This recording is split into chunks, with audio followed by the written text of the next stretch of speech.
Guys, so welcome to my Leetcode solving section, and this is shortest unsorted continuous subarray. Okay, so basically give integer, you need to find one continuous subarray. Left you only sorted the array in ascending order, then the whole array will be sorted in ascending order too. Okay, so basically for example, for this, then you need to sort this part. Okay, and length is 5. The length is 5. Okay, so basically, the way we do it is basically we sort original array.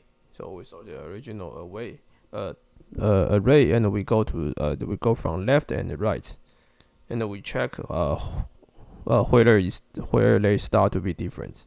So if they start to be different, that means this is the start point. And if we from the right part to see the array, then we will still see something which is different.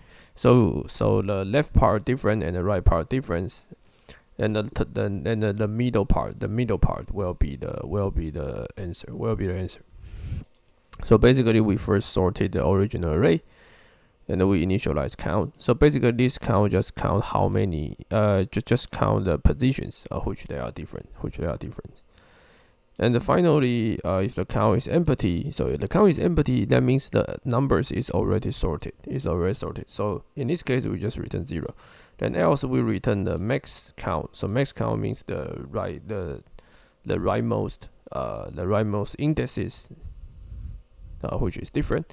And the min means the leftmost indices, which is different. And if you minus these two and plus 1 will be the middle length.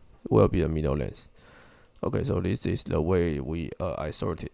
I solve it. Okay. So if you see around this small, which is correct, and then you can check it. Okay, so that's it. And I will see you guys in the next videos, and be sure to subscribe to my channel. Thanks.